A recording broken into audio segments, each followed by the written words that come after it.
अर्थात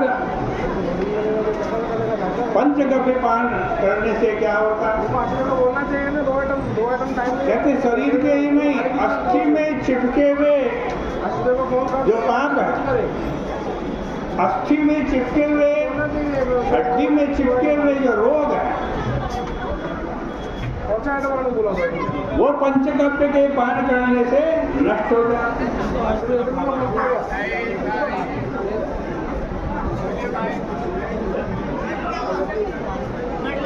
देखो पंचगव्य में 5 चीज है, लेकिन पंचामृत में गौमूत्र नहीं है और गोमय भी, गोबर भी नहीं, उसमें इनकी जगह शक्कर है और मधु है। मधु और शक्कर के गुण संक्षेप में यह है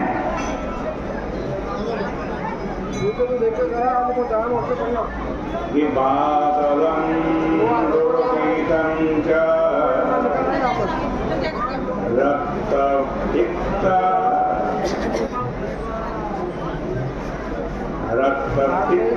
साधन गंधात्री छेदनं कक्षं त्वया मधुरं मधु। अर्थात सहज वायु करने वाला, भारी ठंडा, रक्त पित्त और कफ को मिटाने वाला, वो घावों को जमाने वाला,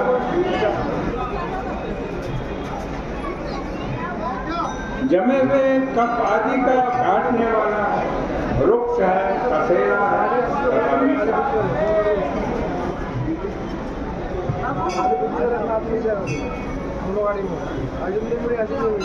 और शर्करा प्यास, रुधिर, पित्त और दाह को निवृत्त करने में प्रशस्त है। देखो हम जब व्रत करते हैं ना तो पित्त जरूर उछलता है, पित्त बढ़ता, अतः उसकी निवृत्ति के लिए ये दोनों चीज आवश्यक है, शहद भी और शर्करा। किंतु शहद बातल है, अतः वायु मिटाने वाला दही पंचामृत में रखा गया। और उपवास करने वालों के लिए दूध तो अमृत है। गाय के दूध और घी का तो कहना ही क्या, गव्य क्षीर घृते श्रेष्ठ। सारांश यह है कि भूलोक में इन 5 अमृत को उपवास के दिन प्राशन करने के लिए रखकर ऋषियों ने अत्यंत लोकोपकार किया। फिर प्रतिमा अर्चन बतलाया है रामनवमी के दिन।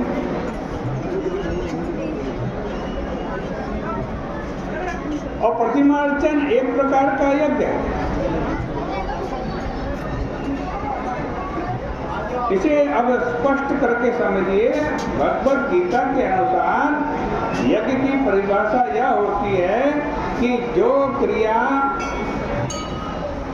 प्रसव नवीन वस्तु के उत्पादन का साधन है और इष्ट कामना को पूर्ण करने वाली है, वह यज्ञ है। अतः भगवान ने कहा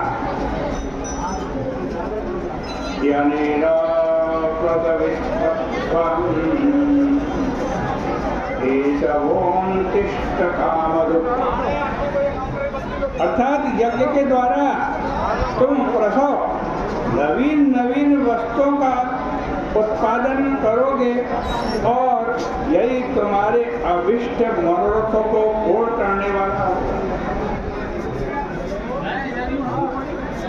भगवत प्रतिमार्चन भी इन दोनों शर्तों को पूरा करता है।